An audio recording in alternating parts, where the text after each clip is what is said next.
So, hi, folks. We've got Susan Halford with us today. It's really good to see Susan. Hi, Susan. How you doing? Fine, thank you. Okay, they all sit there. I ask people how they're doing, and they all sit there nervously. It's going to be okay. It's all right. But welcome to Susan and to this new edition of Jesus, Me, Jesus, and the Church. Just get it the right way around. Me, Jesus, and the Church. And if I were to sort of talk to you about my knowledge about Susan and Susan's background, what do I know? Well, I know Susan, very committed member at Dogsthorpe Methodist Church. I know Susan, the local preacher. I know Susan, the local preacher's secretary, who keeps me in order, very much so. And I know Susan, who is active online and works with explorers in Crowland, and some experience with sort of online kind of Zoom groups. Apart from that, Susan, I don't know much more. But tell us about your work first, because those are the bits we don't tend to ask. Well, as I was growing up, I didn't know what I wanted to do at all. And so I stopped on to take A-levels and still didn't know what I wanted to do at the end of it. So I went to work for my father, who is a poultry farmer. So I was collecting and grading eggs. Right. And I did that for 3 years. And during that time, my parents were trying to encourage me to look elsewhere, saying that I couldn't do this for the rest of my life. I still haven't got any idea what I wanted to do. And they eventually kind of said, come on, you've got to do something. And the timing was just right, because I went to the job centre and they had a government course, which they paid you to retrain or learn new skills. And the criteria was that you had to have been working for 3 years, which I just had been. Right. And I needed 1 A-level, which I had. So I went to college and did my private secretary certificate. So this is were you in Crowland at this time? Because that's where you are. I've just given you a location away. There we go. I think everyone knows that. You don't have to search very long to find out, do you? This was in Crowland. No, this was in, I was brought up in Surfleet. Oh, right. Okay. Right. Yeah. 15 miles away. So I went to college at Boston. Okay. Yeah. So, yeah. And then from there, well, you know, you've got a job doing whatever with the, typing.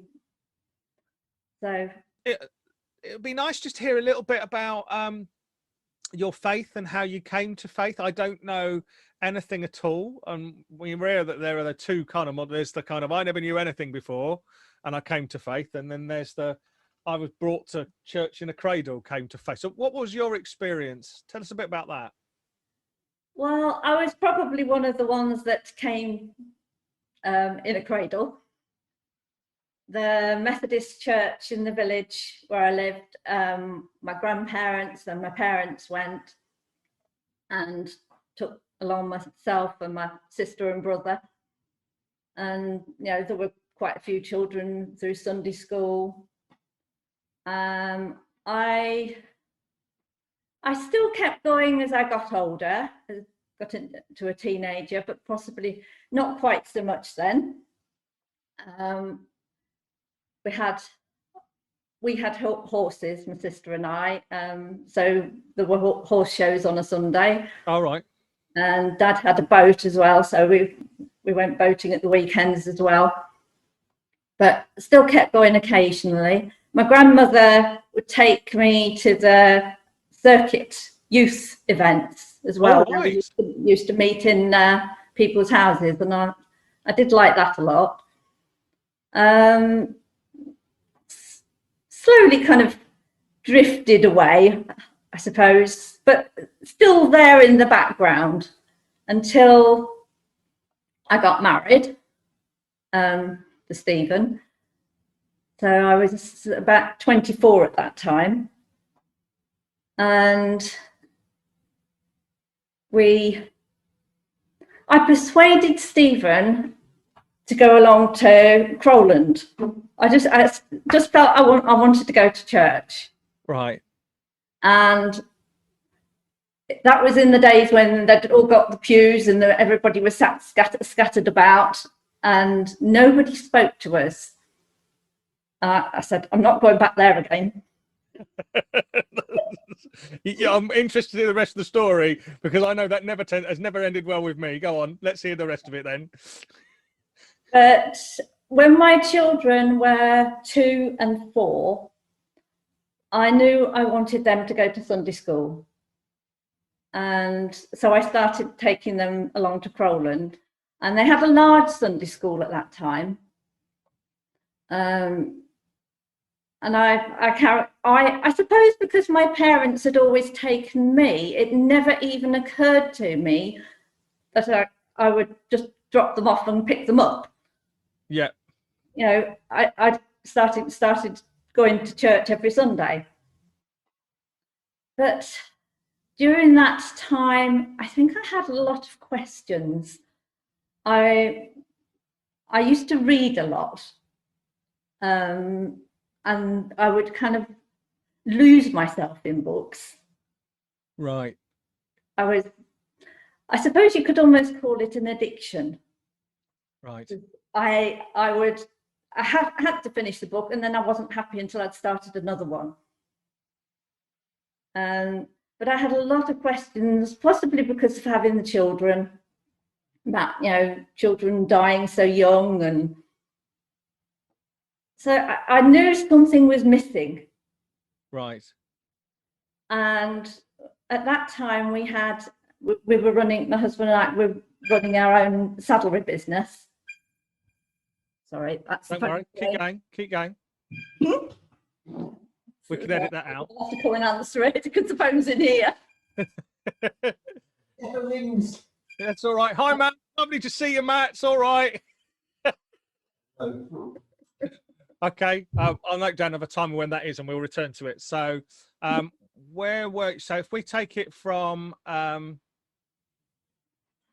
So, you had questions. We had our own saddlery business, and where our shop was, a couple of doors up, there was also a fruit and veg shop, and a couple ran it. Stephen knew them well. I, knew them to kind of say hello to. But we used to talk occasionally when things were quiet. And one day, the lady, she shared with me how she came to know Jesus and what a difference that had made to her life. It completely changed things for her. And over a period of a few weeks, both her and her husband used to talk to me about Jesus, about the Holy Spirit, about Jesus coming again. And it was like I'd never heard it before. Right. And they were quoting the Bible to me. And they suggested that I read the Bible for myself. So, starting at the Gospels. So if we just rewind, so there were two things that happened. You started to go along to church. You had a lot of questions. You were mindful, particularly of the kids, of your younger kids. Was it 4 and? They were 4 and 2 when I first started to go to church. So there were lots of. There were the existential questions. There were the big questions there. You look at your own kids and want the best for them, and you're conscious of disaster across the world. So that was so there was that piece of questioning here happening in church. With the people who ran the fruit shop, were they part of the church, or? They went to Church on the Rock in Peterborough. Okay, right, yeah. So they're from different denomination, and you're going about your daily business. And you obviously got on with them, but they shared with me, how they came to know Jesus. Started talking to me about Jesus. So I picked my Bible up, which I'd never ever read. It was a book that I'd been given while I was at church as a teenager, And my grandmother had written in the front, Psalm 119, verse 105, your word is a lamp to my feet and a light to my path. Right. And I started reading that, and it was just, wow, I was just so excited. And I kept reading it out to Stephen. I said, Stephen, you've got to listen to this. And I was reading the Bible out to him because I just had to share it. And I remember one night I just got down on my knees and said, Jesus, I just want you to come into my life.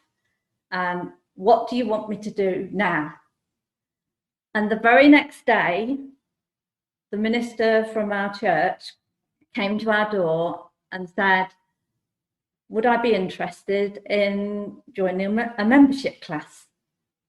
Now, bearing in mind, I've been going to that church every week for 4 years, but he comes on that. So it was, yes, straight away, yes, God, if that's what you want from me, that's what I'll do. So yeah, it was God's timing.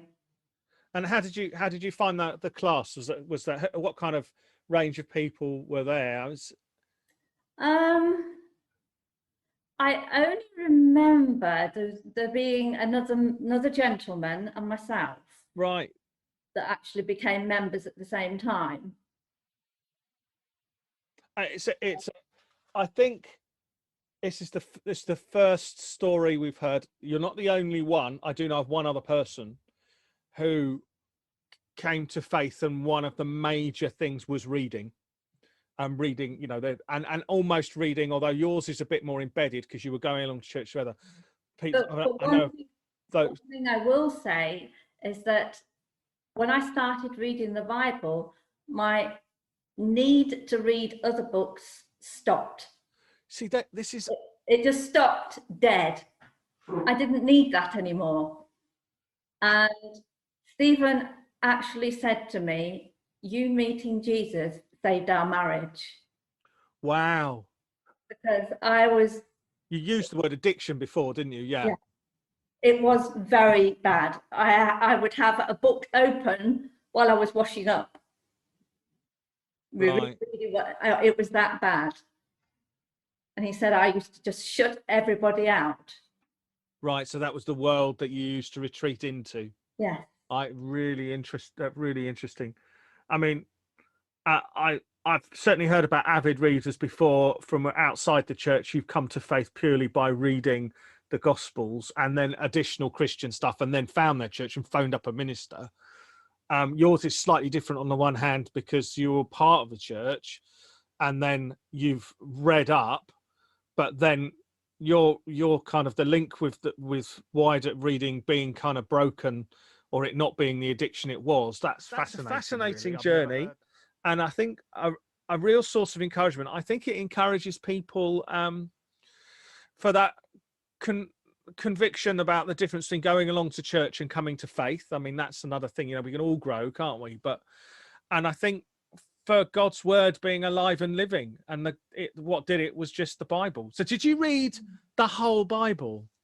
Yes. You read the whole Bible before? I read I'd given my life to Jesus before I got to the end of the Gospels. Did you start with the Gospels? I started with the Gospels. Right, yeah.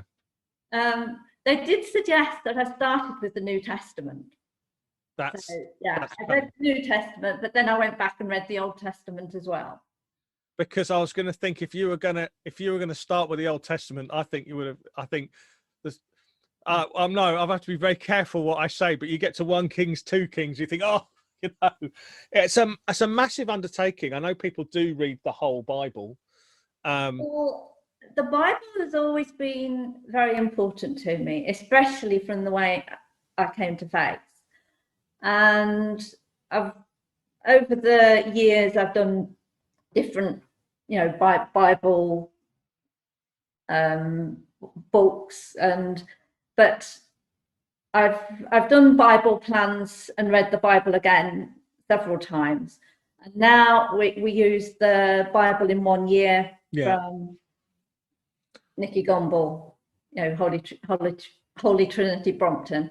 And we do that.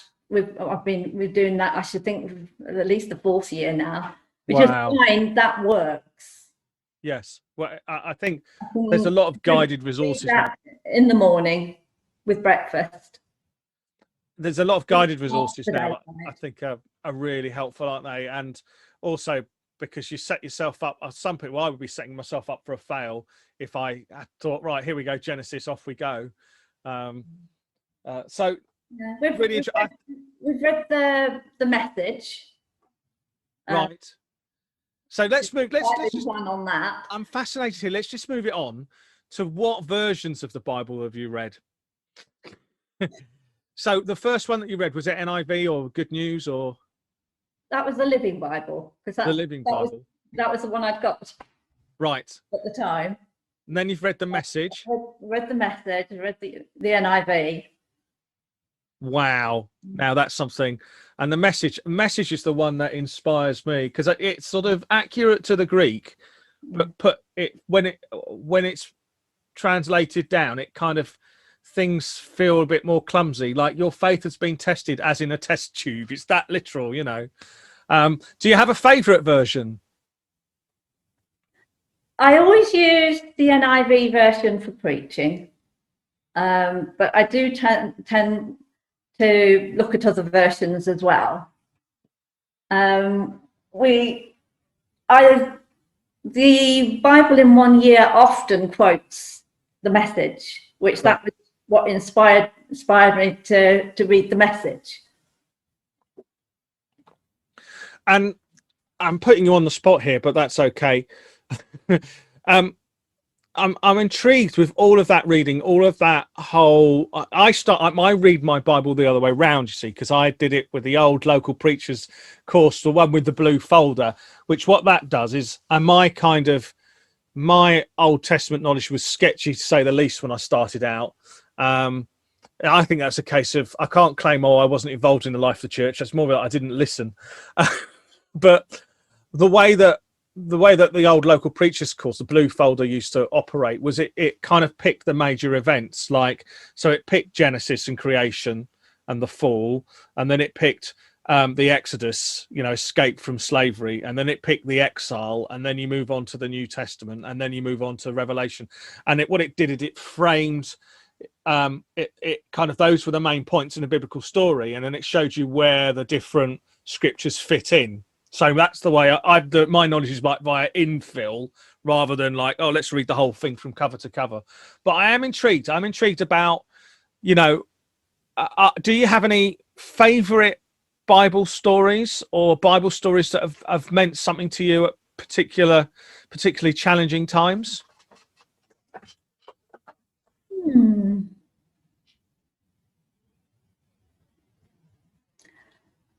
I don't know. I just love reading the Bible. Right. Do you, when you come and you prepare a service, when you look at the lectionary reading, do you ever think that's not going to work, I'm going to change that and do something else? Or do you always think, no, there's something in this lectionary reading that we can draw out for? I mean, I'm really interested in that, because I kind of tend to go, well, less now because we're doing prayers every day and we've got live stream and lots of people link into it. But previously I would have quite easily shifted and changed the reading of focus on what I felt the congregation needed. I mean, how do you approach it? I usually will preach from the lectionary readings. Usually have at least 2 readings, but not always. I mean, sometimes, like last Sunday, I had the Psalm and the Gospel reading. Yeah, I think it's just what jumps out at me and where I see the connections, but occasionally, if it's all age worship, for instance, and you look at it, you think, no, that's not going to work. Yeah. Yes. Yeah. Just. The slaughter of the prophets of Baal is not going to be very helpful in this particular instance, or whatever. Or so I mean, I think that's interesting. I'm just wondering if perhaps that you might, you know, you might see the depth, see the connections that sometimes we don't always see. But it was simply a thought. I'm just wondering if you're able to share something of, obviously, your faith being with you during the times of joy, but have there been any periods of difficulties in your life where your faith's really helped you, or you've had you've been very focused in prayer? I mean, we talked about coming to faith, and and the minister being at the door the next day is sort of significant. But have there been other sort of challenging experiences that you've been through, particularly perhaps during those times of bereavement or anything like that?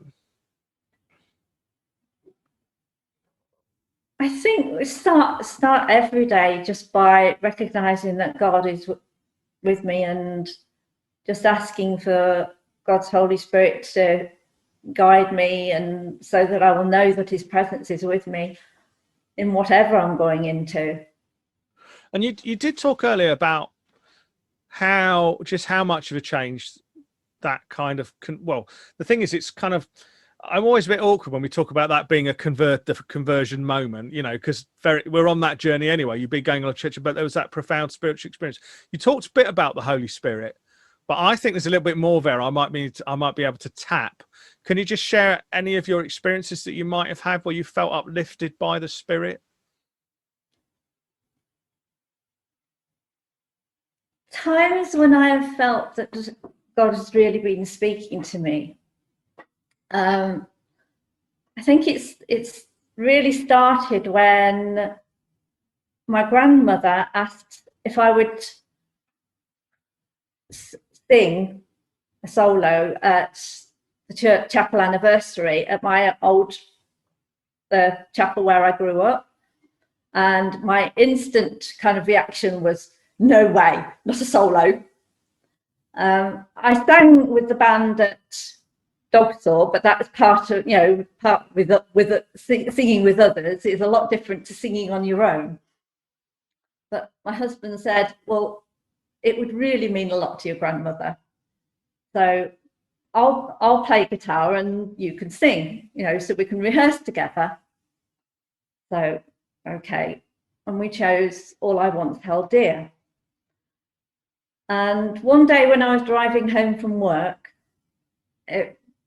words just suddenly flowed into my mind about how I could introduce the song. And it hadn't even occurred to me that I would need to introduce it. So I told Stephen when I got home, and he said, well, if you hadn't wanted to introduce it, he said, I would do it for you, but it would be better coming from you. And I didn't even have to think about what to say, because the words were in my head. They were inside me.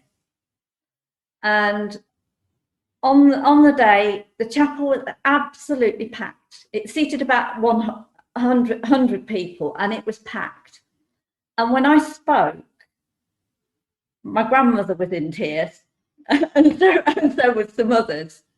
And a gentleman came up to me afterward and said, no disrespect to the preacher, but what you said was as good as any sermon. And I knew that God wanted me to speak for him, because I had been asked before that if I would be a worship leader. And I said, no way, never. You're not going to get me up. Yeah. Up the front, no way. But after that experience, I just had to say, yes, I'll go on the worship leading course. But I started worship leading. But nerves, I was so nervous. Every time I got up there, I would be feeling sick, physically sick. Yeah.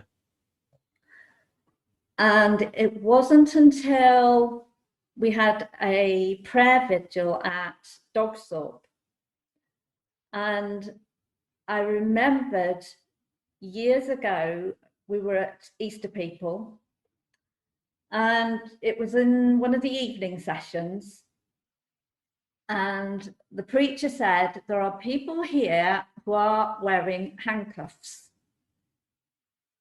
And the chains represent fear of what other people think of you. And as he said that, I felt physically as though somebody had punched me hard in the stomach and knocked all the wind out of me. Wow. And I knew that without any doubt that referred to me. And when they invited people to come up for prayer, well, the fear of what other people think of me left me sat very firmly in my seat. There was no way. Right. And I had never done anything about that. But I shared that at the prayer vigil, and people prayed for me. And they gave me a verse from Romans chapter 8 about the spirit of fear. You know, God not giving you the spirit of fear, but about calling God Abba. And well, it was Nikki Ward. She persuaded me to sing Abba Father at the top of my voice. And she kept saying, louder, louder. Hey. But it was like when I was singing that, I could feel something break inside me. And after that, when I was worship leading, the fear had gone. Right. Not that the nerves weren't there, that I knew that I was doing it in God's strength and not my own, but it wasn't the same. It wasn't a fear of what other people thought of me anymore. That is brilliant. I mean, I think a really good illustrator first of, you know, which when of when we don't have the capacity ourselves, that's where God takes over. Where I think about, you know, singing in front of your grandma, you know, is really significant. And then also you managed to talk about your call to preach coming from that moment because of the introduction. I still resisted that very much to start with. That was just worship leading. Several people said to me over the years, have you ever thought about preaching? And it was always, no way, you're not getting me doing that. Yeah. And till one day I was worship leading at Crowland for Anne Tooth. And she said to me, have you ever thought about preaching?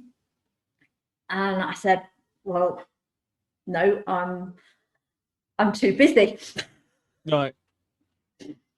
I was secretary, I was Sunday school leader, and I've got plenty. And she said,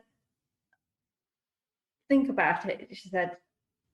And then as we walked out of the church, she said, I'll pray for you that God will make it clear. And as I walked down the ramp, I walked across the front of the opening to the car park there, and it was, yes, all right, I get the message.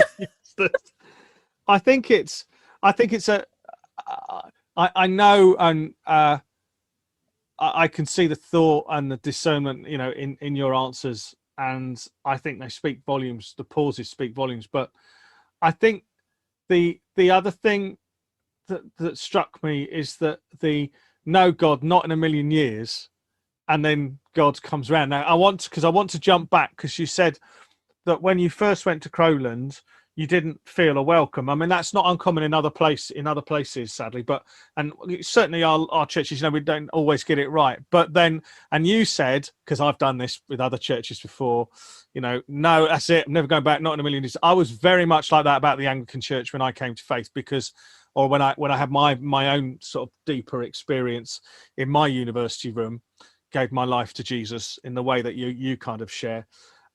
In that I was raised and confirmed in the Anglican Church, and I felt a little bit let down because there was not talk about this experience that you've talked about, the reality of the Spirit. In a sense, I don't think you can easily try and put into words how we're moved by the Spirit. We just are profoundly. But there was no teachings, very little teaching on spiritual gifts or anything like that. So I was a little bit kind of negative, and I kind of went, that's it, I'm never going back. Never going back when anything to do with I think it was probably about 6 months, and I was working on a youth project in St Michael le Belfry, with my soon-to-be wife. But I'm interested in this because you said initially, oh no, that's not, I'm never going back. But obviously I know that you were at Crowland for a while before you moved and the kids' needs changed. So how long were you at Crowland Methodist Church for in total? Trying to think how old.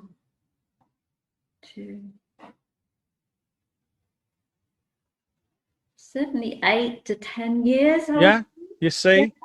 I mean, that's some commitment, isn't it? And that's just, I just think that's how the Lord moves. And it's been really good to hear this first piece of testimony. We've